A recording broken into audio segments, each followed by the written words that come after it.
হাযাল কিতাব না বলে যালিকাল কিতাব কেন বললেন, দূরবর্তী কেন বোঝালেন? এইটা আমাদেরকে ভালো করে বুঝতে হবে। এর কারণ হলো আরবি ব্যাকরণ অনুযায়ী অতি সম্মানিত জিনিসকে বিপরীত শব্দ দ্বারা প্রকাশ করা হয়। কি করা হয়? বিপরীত শব্দ দ্বারা প্রকাশ করা হয়। যেমন ইংরেজি গ্রামারে পাওয়া যায় যে শ্যালের জায়গায় উইল ব্যবহার করা হচ্ছে, এই ব্যবহারটা ইংরেজি গ্রামারে পাওয়া যায়। অনুরূপ ভাবে কোরআন যে একটি সম্মানিত কিতাব, এর মধ্যে কোনো সন্দেহ নেই, যার কারণে স্কলার যারা মুফাসসিরগণ তারা বর্ণনা করেছেন আল্লাহ রাব্বুল আলামিন হাযাল কিতাব না বলে যালিকাল কিতাব বলে উল্লেখ করেছেন। সুবহানাল্লাহ।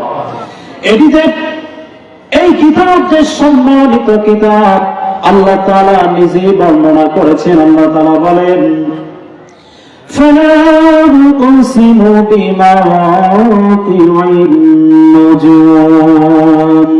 আল্লাহ তাআলা এখানে তারকারাজি রাস্তাচলন তারকারাজি শপথ করলেন, এরপরে বললেন ওয়া ইন্নাহু লাকাসামুন লাউ তা'লামুনা আযীম।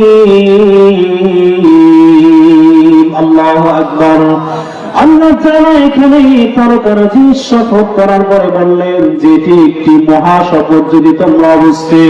এরপরে আল্লাহ তাআলা বললেন ইন্নাহু লাকুরআনুন কারীম। আল্লাহু আকবার।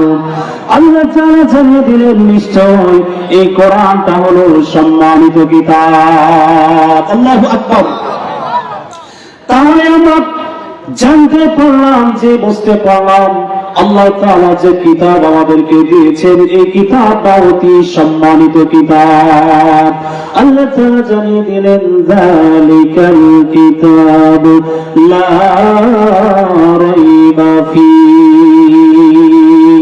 এইটা আল্লাহ তাআলা জানিয়ে দিলেন এই কিতাবের ভিতরে ভুল তো দূরের কথা, এই কিতাবের ভিতরে কোনো সন্দেহ পর্যন্ত নাই।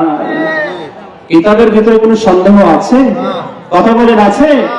লা রাইবা ফীহি, এই কিতাবের ভিতরে কোনো সন্দেহ নেই। এমন একটি কিতাব আল্লাহ তাআলা আমাদেরকে দিয়েছেন যেই কিতাবের ভিতরে আল্লাহ তাআলা মানুষের যা কিছু প্রয়োজন এই প্রজেক্ট সব কিছু লিপিবদ্ধ করে দিয়েছেন। আল্লাহ তাআলা বললেন ওয়া নাযালনা আলাইকাল কিতাবা তিবয়ানান লিকুল্লি শাইইন ওয়া হুদান ওয়া রাহমাতান ওয়া বুশরা লিল মুসলিমিন।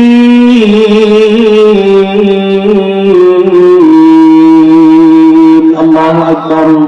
আল্লাহ তাআলা জানিয়ে দিলেন আপনার পর যে কিতাব নাযিল করেছি এই কিতাব মুসলমানদের জন্য হিদায়াত, রহমত এবং সুসংবাদ দানকারী। এই কিতাবের ভিতরে সব কিছু আমি আল্লাহ তাআলা সুস্পষ্ট ভাবে বর্ণনা করে দিয়েছি।